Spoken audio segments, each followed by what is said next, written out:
अफसाने का उन्वान है अकेलापन। अपने बचपन की हल्की झलक की याद है, कुछ खास याद नहीं, मगर एक हादसा पूरी तरह याद है कि अभी बचपन शुरू ही हुआ था कि वादा साहिबा हमें छोड़ गई। मुझसे बड़े भाई ने मुझे अपनी आगोश में छुपा दिया, इसलिए पता ही नहीं चला कि हम यतीम हो गए। जबकि भाई मुझसे सिर्फ 3 बरस बड़े थे। अब्बा हमारे साथ थे। मरते वक्त अम्मी ने मुझे भाई के हवाले किया कि मेरी बच्ची का ख्याल रखना, इसे कोई तकलीफ ना हो। इसलिए भाईजान मुझे अपनी जान से ज़्यादा अजीज रखते थे। वो घर की सारी जिम्मेदारी उठाते, मेरा हर काम करते, तैयार करके स्कूल भेजते, स्कूल से वापस आकर साथ खाना खाते। अब्बा कई बार टूटते तो वो कहते, मुझे अपनी अम्मी की नसीहत याद है। कई अजीजों ने भी कोशिश की कि अब्बू दूसरी शादी कर ले, मगर अब्बू ने सख्ती से इनकार कर दिया। वो लोग कहते कि बेटे की तो कोई बात नहीं, बेटी की परवरिश कैसे करोगे। तो भाई को बहुत गुस्सा आता, मगर किसी से कहते नहीं थे। कई अजीजों ने मुझे मांगा तो भाई अब्बू से कहते कि सिर्फ अपना काम कराने के लिए हिना को मांग रहे हैं। अब्बू ने भी सफाई से मना कर दिया, जिस पर अजीजों को काफ़ी बुरा लगा। दिन इसी तरह गुजरते रहे।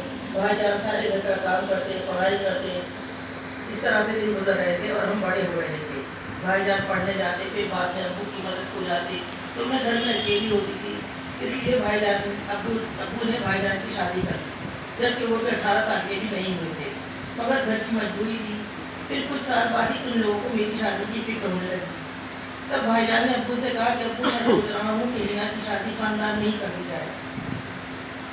अब्बू बोले, बेटा, जब कई लोगों ने हिना को रखने के लिए मांगा तो हमने इनकार कर दिया था, अब कौन मानेगा। अब्बू जो हमारे साथ थे, मैं उनकी बात कर रहा हूँ, वो इससे इनकार नहीं करेंगे। बात दरअसल ये थी कि भाईजान की हमारे मामूदार भाई से बहुत बनती थी। भाईजान के ये ख्याल था कि अगर उनके यहाँ शादी कर देंगे तो वो हमारी नज़रों से दूर भी नहीं जाएगी और हमारे सामने भी रहेगी। अब्बू बोले, लेकिन हम उनसे ये बात कैसे करें। अब्बू, मैं खुद बात कर लूँगा। भाईजान ने जैन से बात की तो वो बोले, अभी तो मैं पढ़ ही रहा हूँ, मुझे अपनी पढ़ाई मुकम्मल करनी, पढ़ाई पूरी होने के बाद नौकरी मिलेगी, उससे पहले तो मुमकिन नहीं। भाईजान बोले, जैन घबराओ नहीं, जिसने पैदा किया है वो रोज़ी भी देगा।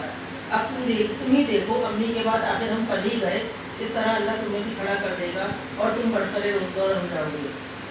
इस तरह मेरी शादी जैन से उनकी पढ़ाई के दौरान ही हो गई और फिर फिक्र रोजगार ने फिर उनको पढ़ने नहीं दिया और तालीम उनकी अधूरी हुई। जैन बहुत मेहनती थे, तालीम अधूरी रह जाने के बावजूद बहुत समझदार थे। कहते थे कि अभी कुछ मुश्किल पेश आएगी, मगर तुम घबराना नहीं। हम हमारे मामू ख़ानदान बल्कि रनियाल और हम लोग अल्लाह से हमेशा जैन के लिए दुआ करते। अल्लाह ने हमारी सुन ली। जैन के प्राइवेट BA पास करते ही उन्हें नौकरी मिल गई। उनकी तनख्वाह में महीना पूरा करना मुश्किल होता था। मैं शुरू से एक भाई से चलती थी, क्योंकि अपने घर में शुरू से मेरे मेरे हाथ में था। वहाँ भाईजान का साथ था और यहाँ जैन का साथ। शादी के 5 साल बाद अल्लाह ने बेटे से नवाज दिया। उसे पाकर लगा कि हम दुनिया के खुशहाल लोग हैं। जैन आते ही शान के साथ थक जाते। जब शान ने चलना शुरू किया तो घर उसकी रौनक से जगमगा उठा। हमारे बेटे को बर्फी का बहुत शौक था। जैन उसके लिए जब भी आते घर में बर्फी लेकर आते। जब शान 3 साल का हो रहा था, अल्लाह ने अपनी रहमत बेटे की शक्ल में दे दी। अब हम अपनी गृहस्थी में मगन थे और खुश थे, जबकि जैन बहुत मेहनत करते थे। ड्यूटी के अलावा भी काम करते ताकि कम से कम परेशानी का सामना हो। जैन देर रात गए, करके हमारे घर में आ गए तो मैं कहती, ऐसे तो सेहत खराब हो जाएगी। वो कहते, बेगम साहब, बच्चों के लिए करता हूँ तो थकन का एहसास नहीं होता। आखिर इनको पढ़ाना है, अच्छा इंसान बनाना है, इनको आला तालीम दिलाना मेरी ज़िंदगी का मकसद है। अपनी कभी इन बच्चों में पूरी करूँगा। आपकी बात सही है, मगर अपनी सेहत का ख्याल रखना भी ज़रूरी है। अरे मेरा बेटा जवान हो जाएगा, पढ़ लिख कर ऑफिसर बन जाएगा तो मैं उसकी घनी छाँव में बैठकर राहत महसूस करूँगा। भाईजान मेरे बच्चों को बहुत प्यार करते थे, मुझसे भी ज़्यादा उन्हें चाहते थे।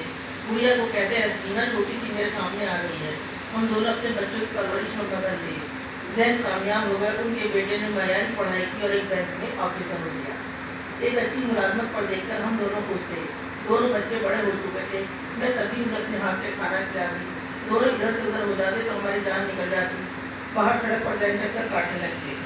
हमारे हालात कैसे भी रहे, किसी से कुछ नहीं कहा। भाईजान बराबर आते, मुझसे कुछ मालूम नहीं, मेरे ऊपर जैसा भी उठाया बर्दाश्त किया। अल्लाह की दुआएं करती रही। हमारा बेटा शान अब 22 साल का हो चुका था। किस्मत की नौकरी में भी अल्लाह ताला ने नौकरी भी दे दी थी। हम उसकी शादी के ख्वाब से जाने लगे। हम एक शादी में गए, वहाँ शान को एक लड़की पसंद आ गई। उसने अपने वालिद को दिखाई, उनको भी पसंद आ गई। मैं उनकी खुशी में खुश थी। मैंने उनके यहाँ जाकर रिश्ता मांगा तो उन्होंने हाँ कर दी। शादी की तैयारियां होने लगी। हम अपने बेटे की शादी धूमधाम से करना चाहते थे, इसलिए हम बाजार जाते तो होने वाली बहू को साथ ले लेते ताकि अपनी पसंद की चीज़ें खरीदे और उसका इस्तेमाल करें। वो बाजार में हर चीज़ महंगी से महंगी लेती। बाजार में कहीं कोई भी दुकान पर रुक जाती, कहीं आइसक्रीम खाने रुक जाती, दोपहर में किसी होटल पर रुक जाती, जबकि हम लोगों को ये आदतें नहीं थी। हमें बाजार में खाने की आदत नहीं थी। बहू बेटियां बाजार में खड़ी होकर खाएं कि हमारे बड़ों को कहाँ सुहाता था, मुझे भी ये अच्छा नहीं लगता था। मैंने घर में आकर भाई और जैन को बताया कि लड़की बहुत आज़ाद ख्याल है, उसकी नज़र में कोई बात गलत नहीं है। मेरा बेटा बोला, अभी से साथ बन गई, लगी कीड़े निकालने लगी, बाद में तो आप पता नहीं क्या क्या करेंगी। मैं उसका जवाब सुनकर दम पकड़ी रह गई। जैन बोले, तुम खामोश हो जाओ, यदि उसे पसंद है तो हमें क्या करना है। शादी हो गई, बहू के साथ बर्बादी भी चली आई। जिसका डर था वही हुआ। हम दोनों ने अपनी ज़िंदगी में जो भी हुई कमाई उस पर लगा दी थी, लेकिन हमें वो खुशी हासिल नहीं हुई जिसके हम मुंतज़िर थे। वो दोपहर को 12 बजे सोकर उठी, तब तक नाश्ता तो क्या खाना भी तैयार हो चुका होता था। मैं जैन को